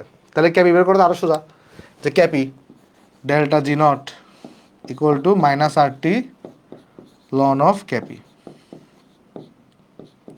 তাহলে এখান থেকে আমাদের লন অফ ক্যাপিটা কত চলে আসবে বলো তো, এটা আসবে তোমার এখানে আমাদের এখানে আসবে minus delta G not by RT।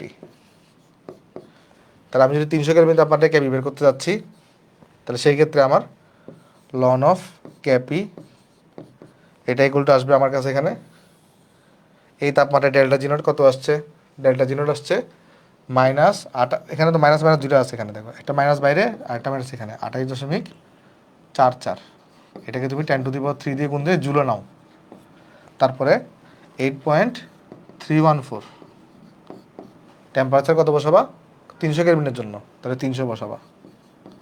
তাহলে এখান থেকে তোমার ডেল্টা জি নট লন ক্যাপিটা বেরিয়ে যাবে, লনকে জাস্ট ওই পাশে নিয়ে যাবা, আর তোমার এখান থেকে তাহলে ক্যাপি ভ্যালুটা বেরিয়ে আসবে কর তাপমাত্রার জন্য 300 কেলভিন তাপমাত্রার জন্য। দেখো তো এটা কত আসবে এখানে, এটা আসা উচিত এটা কত আসবে আমাকে জানাও একটু করে,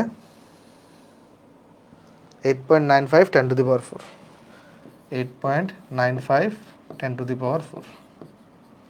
10⁻⁴। আচ্ছা এই ক্ষেত্রে না, মানে আমি তোমাকে বুঝাই বলি, দেখো এই ক্ষেত্রে আমার ক্যাপির এককটা কত হবে, দেখো এখানে 1 আর 1 যোগ করলে 2, আর এখান থেকে তুমি 1 আর 1 বাদ দাও 2 দিয়ে বাদ দিলে কোনো একক থাকবে না, তাহলে এই ক্ষেত্রে ক্যাপির কোনো একক থাকবে না। তাহলে আমার ক্যাপির আনসার হচ্ছে আমাদের এইটা, আর আমার আরেকটা আনসার হচ্ছে আমাদের এটা। দেখো তো এটা বোঝা গেছে কিনা এই কোয়েশনটা। 1 নাম্বার তো আমি করাই দিছি, 2 নাম্বার কি তোমরা পারবা? 1 নাম্বার তো আমি করাই দিছি, 2 নাম্বারটা কি তোমরা পারবা? 2 নাম্বারটা জাস্ট 1200 কেলভিন বসাবা। হ্যাঁ 2 নাম্বারটা তাহলে আমি আর করাই দিব না, কেমন? তাহলে 2 নাম্বার তোমাদের বাড়ি কাজ থাকবে এখানে। তাহলে 1 তো আমি করাই দিছি এখানে, 1 আমি করাই দিছি, 2 তোমরা পারবা, এটা বাড়ি কাজ করবা, জাস্ট সিম্বল কী করবা বলো তো 1200 কেলভিন বসাবা, আর কোনো কিছুই না। হ্যাঁ তাহলে চলো আমরা নেক্সটে চলে যাবো, আসো। দেখো তো এই কোয়েশনটা কী বলতেছে এখানে তোমার, চলো আসো আমরা নেক্সটে চলে যাই। এই কোয়েশন আমাকে বলতেছে তোমার একটা বিক্রিয়া তোমাকে দেওয়া আছে, বলছে 25°C তাপমাত্রায় এই বিক্রিয়াটি সাম্যদ্রব্যকের মান হচ্ছে এত, প্রমাণ মুক্ত শক্তির পরিবর্তন গণনা করো, সাম্যের অবস্থান বিক্রিয়ক না উৎপাদক কোন দিকে সরে যাবে সেটা তোমাকে দেখাইতে বলছে। আচ্ছা কী কী দেওয়া আছে ডাটা এখানে দেখো, এখানে ডাটা দেওয়া আছে আমার কাছে, ফার্স্ট অফ অল সাম্যদ্রব্যকের মান দেওয়া আছে, সাম্যদ্রব্যকের মান দেওয়া আছে, তার মানে তোমার কাছে ক্যাপির মান দেওয়া আছে, এটা হচ্ছে ক্যাপির মান দেওয়া আছে তোমার কাছে কোয়েশনে। তো প্রমাণ মুক্ত শক্তির পরিবর্তন ডেল্টা জি নট বের করতে বলছে তোমাকে, তাহলে তো খুব সোজা অঙ্ক এটা, সলিউশন। তাহলে এখানে আমাকে ডেল্টা জি নট এটা বের করতে বলছে, এটা হচ্ছে -RT লন অফ ক্যাপি। তাহলে এখানে আমরা বসাবো -8.314 টেম্পারেচার কথা বলছে এখানে 25 ডিগ্রি, তার মানে 298। আর লন অফ ক্যাপি ভ্যালু কত এখানে 1.85 10⁶, 1.85 ইন্টু 10⁶। আমরা বুঝতে পারতেছি এই ভ্যালুটা 1 থেকে বড় আসবে, আলটিমেট রেজাল্ট এখানে নেগেটিভ আসবে, রেজাল্টটা ডেল্টা জি নটের ভ্যালুটা নেগেটিভ আসবে। এবং কত আসবে তোমাকে এটা বের করতে বলছে, তাই না? এটা আসবে তোমার -35,753, -35,753 দশমিক তোমার এখানে 0.88, 0.88 জুল পার মোল। তারপর তুমি যদি কিলো জুলে নিতে চাও তাহলে ডেল্টা জি নট, এটা যদি কিলো জুলে নিতে চাও তাহলে -35.753 কিলো জুল পার মোল। শেষ। দেখো এখানে বুঝতে পারছো কিনা এটা? আর বলছে এটা কোন দিকে যাবে, বিক্রিয়কটা উৎপাদের দিকে সরে যাবে। ডেল্টা জি নট এখানে পজিটিভ, তাহলে কি হবে এটা আমার এটা সম্মুখমুখী হবে না, তাহলে সাম্যের অবস্থান উৎপাদের দিকে যাবে, তাহলে এখানে হবে বিক্রিয়াটা সম্মুখমুখী, বিক্রিয়াটা হবে অবশ্যই সম্মুখমুখী, ডেল্টা জিটা নেগেটিভ আসছে তাই বিক্রিয়া হবে সম্মুখমুখী। আর সম্মুখমুখী হওয়া মানে কি সাম্যের অবস্থান ডান দিকে উৎপাদের দিকে চলে যাবে।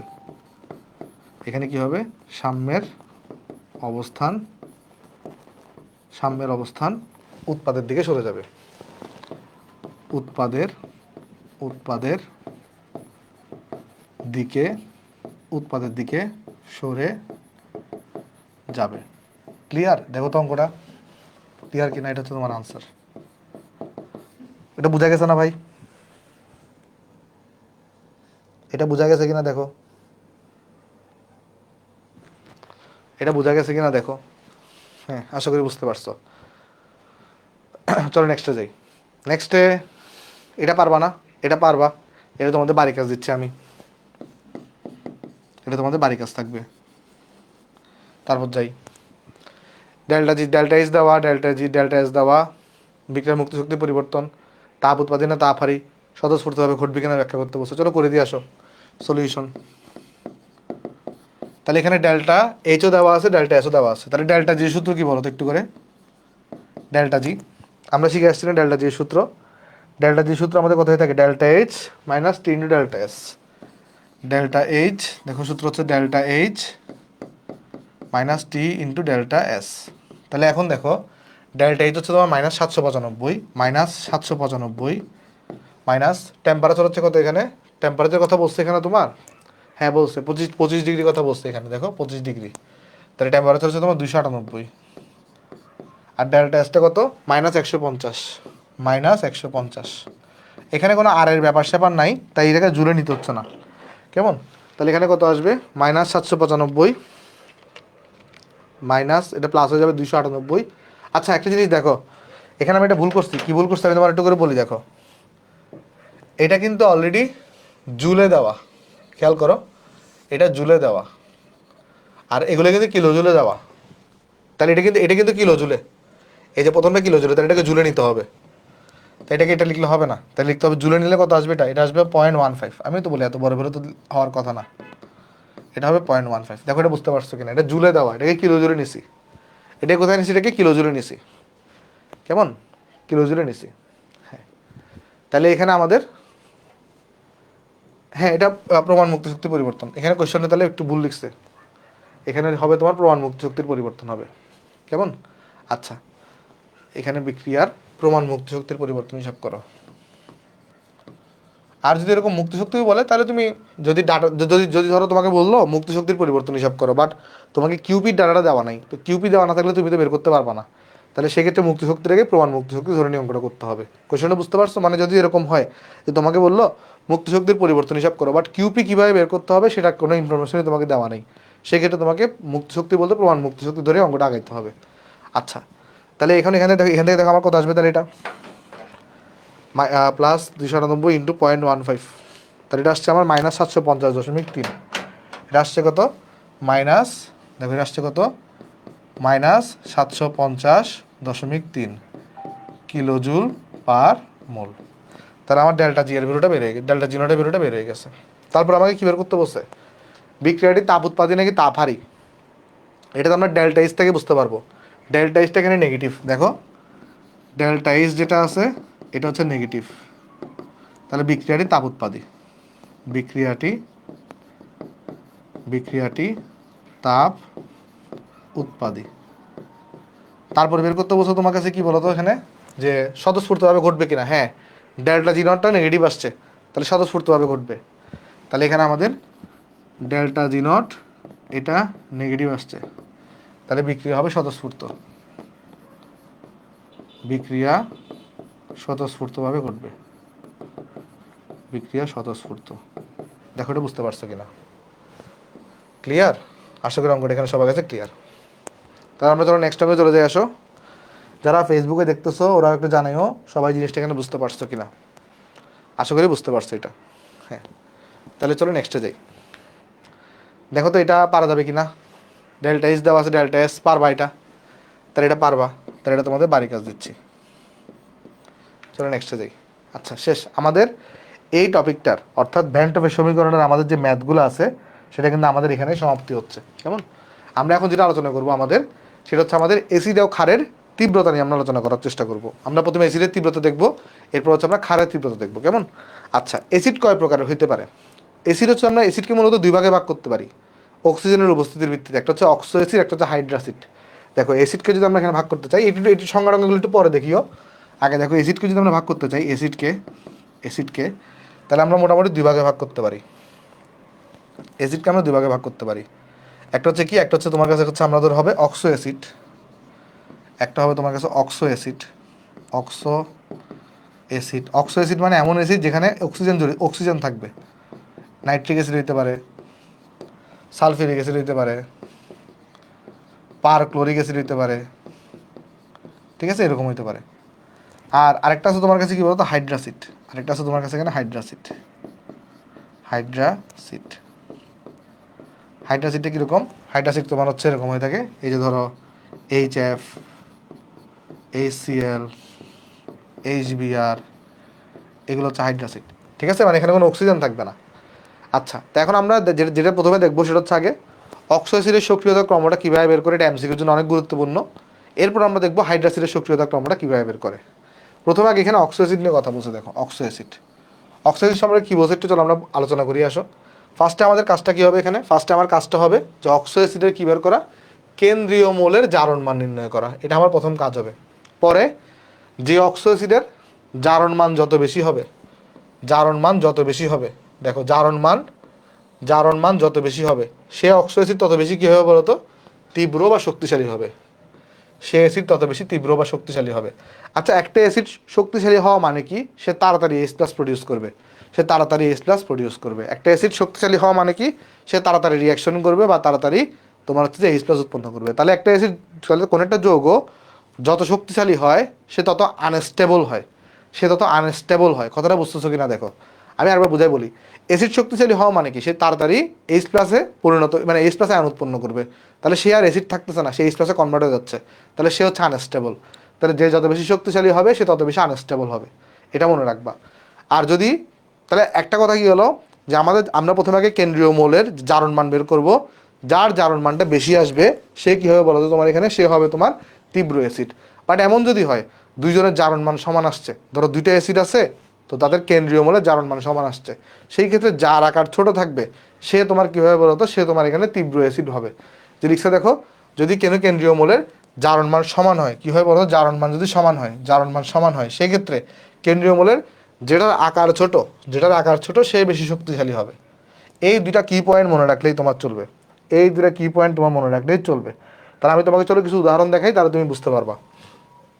দেখো, আমরা ধরা যাক তিনটা অ্যাসিড নিচ্ছি।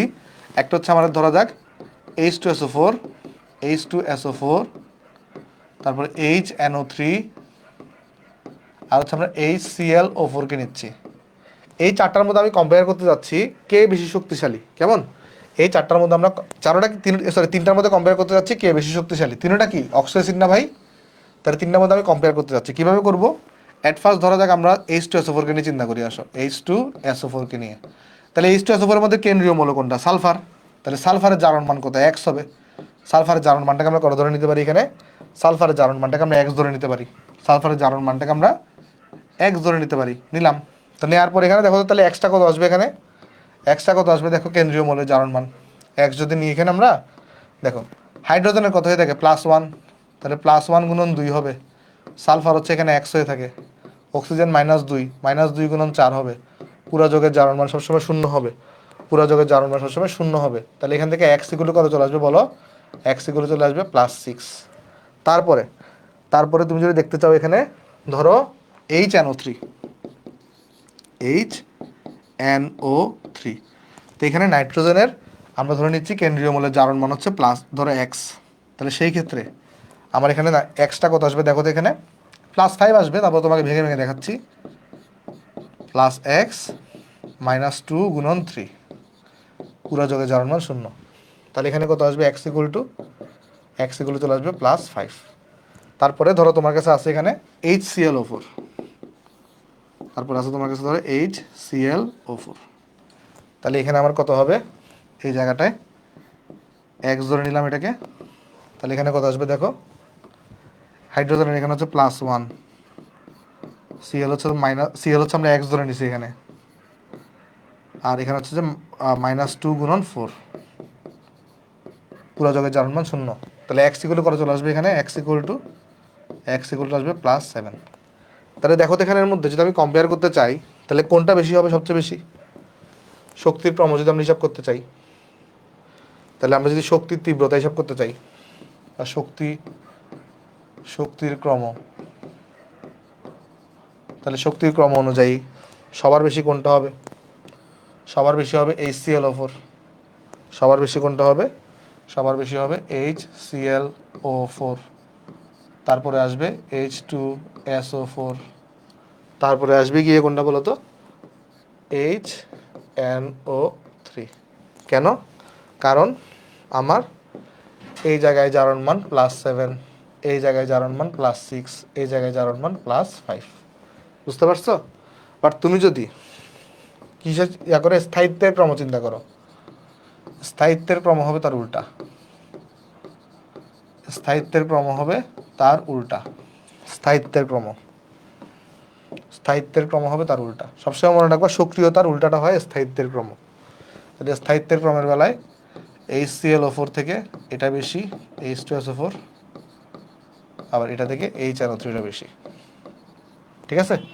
তাহলে সবসময় মনে রাখবা যে মানে তোমার শক্তির ক্রম, শক্তি বা সক্রিয়তাটা সবসময় স্থায়িত্বের ব্যস্তানুপাতিক হয়ে থাকে, স্থায়িত্বের ব্যস্তানুপাতিক হয়ে থাকে। বুঝতে পারছি আমরা জিনিসটা, আশা করি বুঝতে পারছি। HClO4, হ্যাঁ, পারক্লোরিক অ্যাসিড। ওকে, তাহলে সবসময় আমরা মনে রাখবো সক্রিয়তা বা যেটাকে আমরা শক্তি বলি, শক্তি সেটা সর্বদা কি হয়ে থাকে, ব্যস্তানুপাতিক হয়ে থাকে কার, স্থায়িত্বের, 1/, স্থায়িত্ব, এটা হয়ে থাকে 1/, স্থায়িত্ব, ঠিক আছে? এই জিনিসটা আমরা মাথায় রাখবো। ওকে, তাহলে চলো এবার আরেকটু উদাহরণ দেখানোর চেষ্টা করি। এটা তো আমরা দেখলাম যে যদি ভিন্ন হয় তাহলে কি হয়। ধরো আরেকটু যদি তোমাকে দেখাই আসো, ধরো আমি এখানে দেখতেছি ধরো HNO3 নিছি, আর ধরো আমি H3PO4 নিছি। এই ক্ষেত্রে কি হবে চলো দেখার চেষ্টা করি। এই দুটার ক্ষেত্রে কে বড় হবে কে ছোট হবে। দেখো, প্রথম কথা HNO3 আমরা নিছি, তাহলে নাইট্রোজেনটাকে যদি আমরা নাইট্রোজেনের জারণ মানটাকে যদি আমি এক্স ধরে নিই, তাহলে এখানে আমরা কি পাবো বলো একটু করে। হাইড্রোজেন তোমার +1, হাইড্রোজেন হচ্ছে +1, নাইট্রোজেন হচ্ছে এক্স, -2 গুণন 3, পুরো যোগের জারণ মান 0। তাহলে কত আসবে এখানে এক্স এর মানটা, বা এক্স এর মান চলে আসবে তোমার কাছে এখানে +5 চলে আসবে না, +5 চলে আসছে। আর H3PO4, এখানের মধ্যে কেন্দ্রীয় মৌল হচ্ছে আমার ফসফরাসের জারণ মানটাকে ধরা যাক আমরা এক্স ধরে নিচ্ছি। তাহলে সেই ক্ষেত্রে কী হবে দেখো তো একটু করে এখানে, সেই ক্ষেত্রে হবে হাইড্রোজেন +1 গুণন 3, হাইড্রোজেন হচ্ছে এক্স, -2 গুণন 4, পুরা যোগের জারণ মান 0। তাহলে কত হবে এক্ষেত্রে এক্স ইকুয়াল টু হবে +5। তাহলে খেয়াল করো এখানে যে দুইটার জারণ মান এটাও +5 আসছে, এটাও +5 আসছে। তাহলে সেই ক্ষেত্রে কী করতে হবে, তাহলে এখানে কেন্দ্রীয় মৌল কোনটা, এখানে কেন্দ্রীয় মৌল হচ্ছে নাইট্রোজেন, এই জায়গাটায় কেন্দ্রীয় মৌলকে দেখো, এই জায়গায় কেন্দ্রীয় মৌল হচ্ছে নাইট্রোজেন, আর এই জায়গায় কেন্দ্রীয় মৌল হচ্ছে ফসফরাস। তো তুমি যদি আকার বিবেচনা করো, তো নাইট্রোজেনের আকার কিন্তু ফসফরাস থেকে ছোট। মানে আমরা যদি কি করি, এখানে আকারে যদি এটা ক্রম করতে চাই, আকার যদি আমি বিবেচনা করি, তাহলে আকারের ক্ষেত্রে নাইট্রোজেনের আকার ছোট তার থেকে, ফসফরাস থেকে। তাহলে যার আকার ছোট সে কি হয় বলো তো, শক্তিশালী হয়। তাহলে এখানে শক্তিশালী কোনটা হবে? এখানে শক্তিশালী হবে আমাদের HNO3টা। তাহলে এখানে যদি আমরা অ্যাসিডের শক্তির ক্রম লিখি, এখানে যদি আমি লিখি অ্যাসিডের শক্তির ক্রম,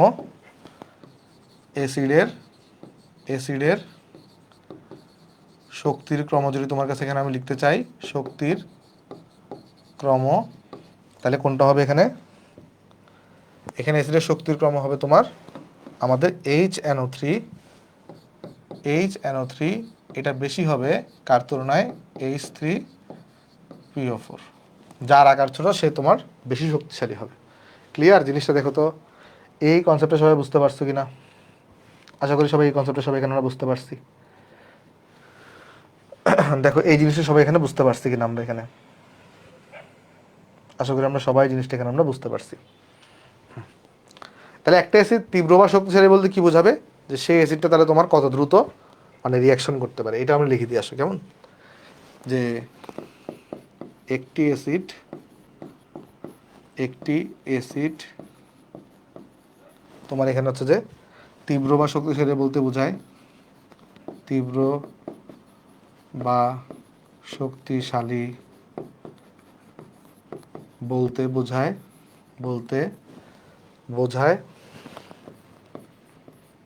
বোঝায় ইহা দ্রুত বিক্রিয়ায় অংশগ্রহণ করতে পারে,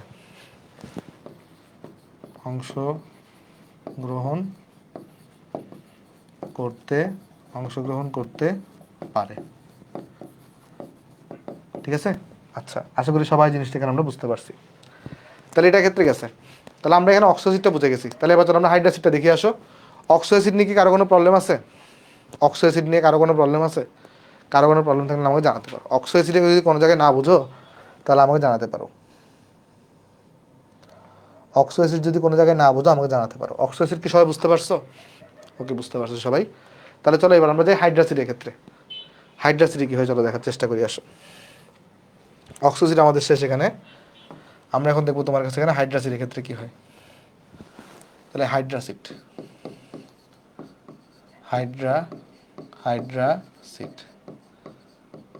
হাইড্রোসিডের ক্ষেত্রে সিম্পল জিনিস মনে রাখবা। দেখো হাইড্রোসিডগুলো কীরকম হয়ে থাকে দেখো তো একটু করে।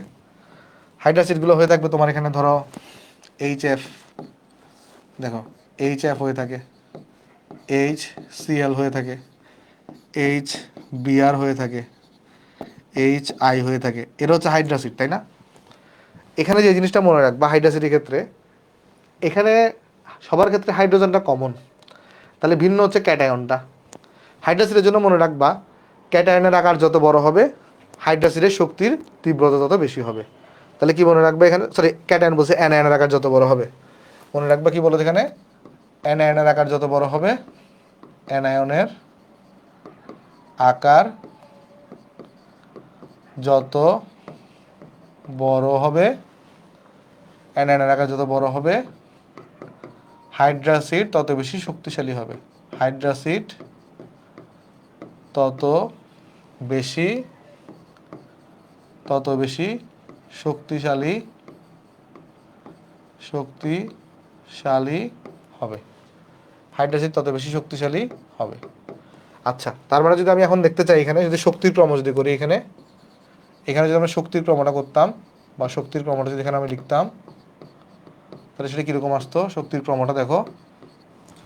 তাহলে এখানে অ্যানায়নের ক্ষেত্রে কী হয় বলো একটু করে। এখানে আমাদের আকার যদি দেখি, আমরা আকার যদি দেখি, ফ্লোরিন থেকে ক্লোরিন বড়, ক্লোরিন থেকে ব্রোমিন বড়, ব্রোমিন থেকে আয়োডিন বড়।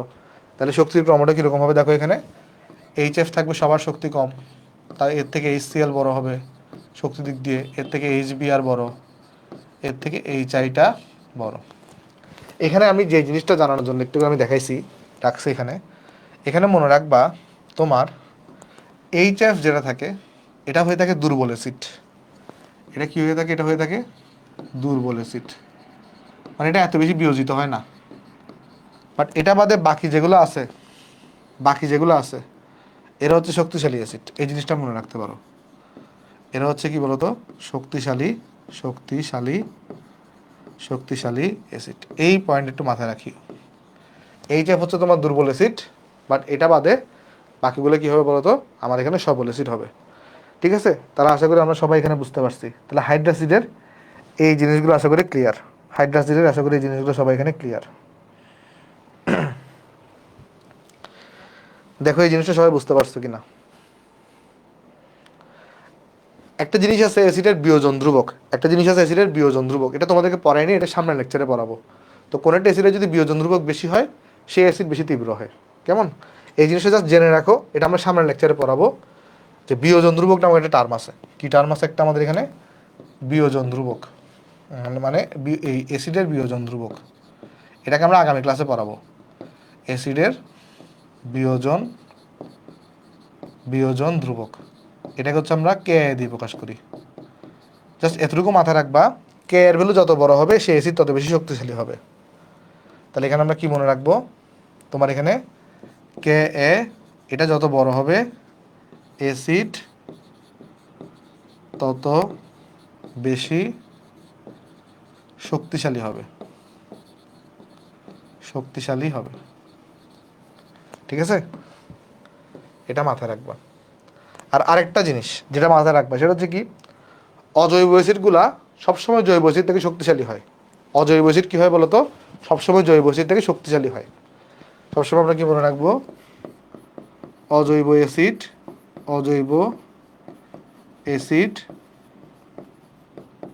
জৈব অ্যাসিড অপেক্ষা শক্তিশালী হয়ে থাকে।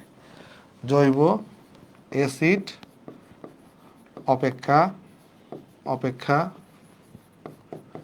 শক্তিশালী হয়। এগুলো জাস্ট এমসিকিউতে আসে, আমরা এমসিকিউ যখন সলভ করবো তখন দেখবো, জাস্ট জানানোর জন্য তোমাকে জানিয়ে রাখা, শক্তিশালী হয়। অর্থাৎ তুমি যদি চিন্তা করো, ধরো HNO3 নিছো, আর এখানে ধরো তুমি CH3COOH নিছো, শক্তির মামলায় কে বেশি বড় হবে, এটা বড় হবে। কারণ এটা কি, এটা হচ্ছে অজৈব অ্যাসিড, আর এটা হচ্ছে তোমার জৈব অ্যাসিড, ঠিক আছে। ওকে, এই জিনিসটা একটু মাথায় রাখবো আমরা। দেখো এই পৃষ্ঠাটা একটু বুঝছো কিনা, যদি কোথাও প্রবলেম থাকে আমাকে জানাতে পারো। এই জিনিসটা কি সবার বোঝা গেছে?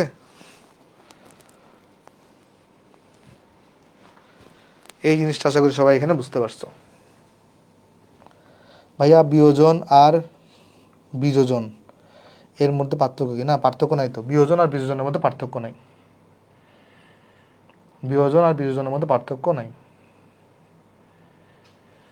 ঠিক আছে। এতটুকু ক্লিয়ার? আশা করি ক্লিয়ার সবার। ওকে, তাহলে চলো আমরা নেক্সটে যাই। আসো, নেক্সট আমরা দেখবো এখন ক্ষারকের তীব্রতা। তাহলে আমরা এখন দেখার চেষ্টা করি এখানে ক্ষারকের তীব্রতা। তাহলে চলো আমরা দেখার চেষ্টা করি ক্ষারকের তীব্রতা। তাহলে এখানে আমরা দেখবো তোমার ক্ষারকের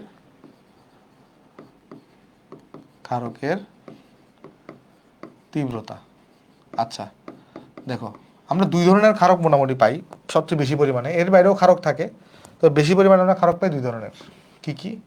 একটা হচ্ছে আমাদের অক্সাইড, একটা কি হয়ে থাকে, অক্সাইড হয়ে থাকে, আর একটা হয়ে থাকে কি বলতো আমাদের হাইড্রোক্সাইড হয়ে থাকে। আমরা দুইটা ক্ষারক মোটামুটি বেশি পাই। কেমন, অক্সাইড পাই আর হচ্ছে আমরা হাইড্রোক্সাইড পাই, ঠিক আছে। আচ্ছা, তো আমরা ক্ষারক বলতে দুই ধরনের জিনিসপত্র পাবো। একটা হচ্ছে আমরা এখানে অক্সাইড পাবো, এখানে অক্সাইড পাবো, অক্সাইডগুলো কীরকম হবে, এই যে সোডিয়াম অক্সাইড, পটাশিয়াম অক্সাইড, এরকম অক্সাইড পাবো। কেমন, তারপরে তোমার হইতে পারে তোমার এখানে লিথিয়াম অক্সাইড হইতে পারে, ম্যাগনেসিয়াম অক্সাইড হইতে পারে, এরকম অক্সাইড পাইতে পারি, অক্সাইড। আর আরেকটা পাইতে পারি হচ্ছে আমরা হাইড্রোক্সাইড ক্ষারক হিসেবে, আরেকটা পাইতে পারি এখানে আমরা হাইড্রোক্সাইড।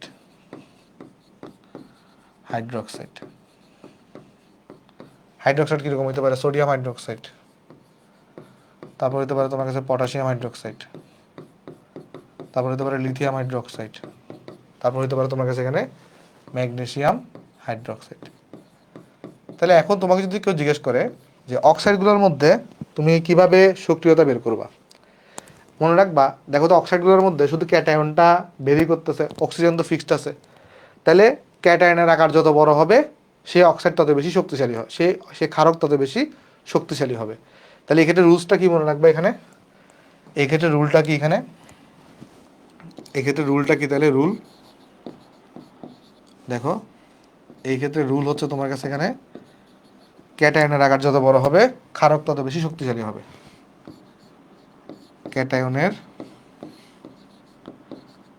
ক্যাটায়নের আকার যত বড় হবে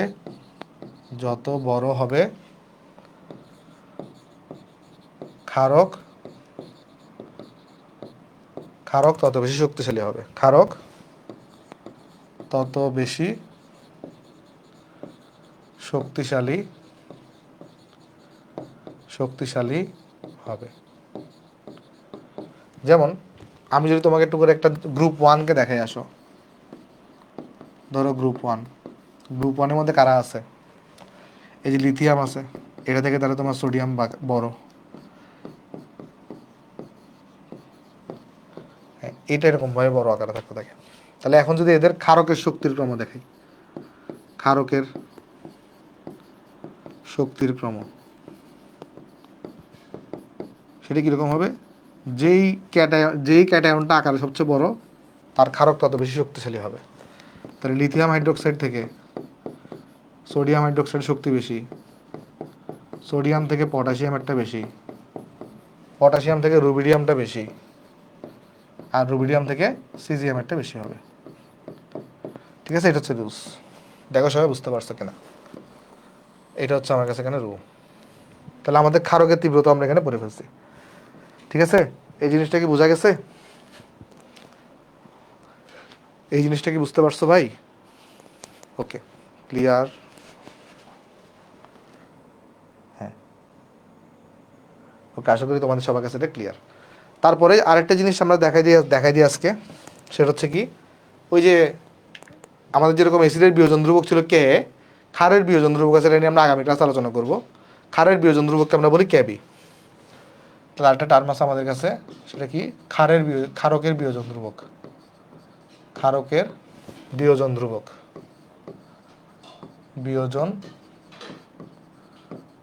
ধ্রুবক, এটাকে আমরা তোমার বলি হচ্ছে কেবি। এটাকে আমরা কি বলি, এটাকে আমরা বলি কেবি, বিয়োজন ধ্রুবক, এটাকে আমরা বলি তোমার কেবি। কেবি এর জন্য সেম রুল, কেবি এর মান যত বড় হবে ক্ষারকের শক্তিটা তত বেশি হবে। কেবি যত বড় হবে ক্ষারক তত বেশি শক্তিশালী হবে, শক্তিশালী হবে। ঠিক আছে, আশা করি সবাই জিনিসটা আমরা এখানে বুঝতে পারছি। এই জিনিসগুলো একটু আমরা মাথায় রাখবো। তাহলে এটা ক্যাবির উপরে ডিপেন্ড করে, হ্যাঁ এটা ক্যাবির উপরে ডিপেন্ড করে। তো আজকে তো অলরেডি অনেক রাত হয়ে গেছে, প্রায় 11টা 51 বাজে। এই জন্য আমরা আজকে পানির আয়নিক গুণফলটা শুরু করতেছি না, পানির আয়নিক গুণফল আমরা আগামী ক্লাস থেকে শুরু করব। এরপর আমরা আগামী ক্লাসে পিএইচ নিয়ে অনেক আলোচনা করব, এবং ক্যালকুলেটর ছাড়া কীভাবে পিএইচ বের করতে হয় হাতে হাতে সেটা আমরা তোমাকে শিখাই দিব আগামী ক্লাসে। আজকে আমরা না গাই, কারণ আমরা পিএইচ নিয়ে এটা নতুন, যেহেতু এটা ডিফারেন্ট টাইপের পড়া, এটা আমরা আগামী ক্লাসে পড়তে যাচ্ছি। আজকে লেকচার এতটুকুই থাকে আমাদের, কিন্তু একটা ঘোষণা আছে, সেই ঘোষণাটা হচ্ছে কি, শুক্রবার হচ্ছে যে সকালে আসলে একটু আমার পক্ষে ক্লাস নেওয়াটা পসিবল হবে না। হ্যাঁ আচ্ছা দেখো, শুক্রবার হচ্ছে সকালে আমার পক্ষে ক্লাস নেওয়াটা পসিবল হবে না, এই জন্য শুক্রবার ক্লাসটা রাত 10:30টায় হবে, কেমন? তো যাদের একটু প্রবলেম থাকবে 10:30টায় যদি অন্য ক্লাস থাকে, তোমরা যেটা করবা তখন সেই ক্ষেত্রে তুমি চাইলে এই ক্লাসটা রেকর্ডেড করতে পারো, বা ওই ক্লাসটা রেকর্ডেড করে এই ক্লাসটা লাইভ করতে পারো, তোমার যেটা সুবিধা, কেমন? তো একটু কনসিডার করিও এই শুক্রবারটা। আর আমি হচ্ছে এখন টানা ক্লাস নিব, যেহেতু তোমাদের পরিবেশ রসায়ন সাকিব ভাইয়া শেষ করে দিছে, শনি সোম আমি ক্লাস নিব। ক্লাস নিয়ে আমরা যেটা করবো, আমাদের ঈদের আগেই এই চ্যাপ্টারটা ফুল প্যাক করে দিব আমরা, কেমন? যেন আমরা সাইকেল 2 এর মধ্যে পুরো পড়াটা আমরা তোমার এখানে পড়ায় ফেলতে পারি। কারো যদি কোনো কোয়েশন থাকে আমাকে জানাতে পারো, আর আজকের ভিডিও কেমন লাগছে তুমি বলতে পারো, ঠিক আছে? আচ্ছা, তাহলে আমরা শুক্রবার তাহলে দেখা হচ্ছে রাত 10:30টায়, আমি তাহলে পোস্ট দিয়ে দিব, কেমন? তাহলে সবাই ভালো থাকবেন। ওকে, তাহলে বিদায়, সবাই ভালো থাকবেন। আসসালামু আলাইকুম।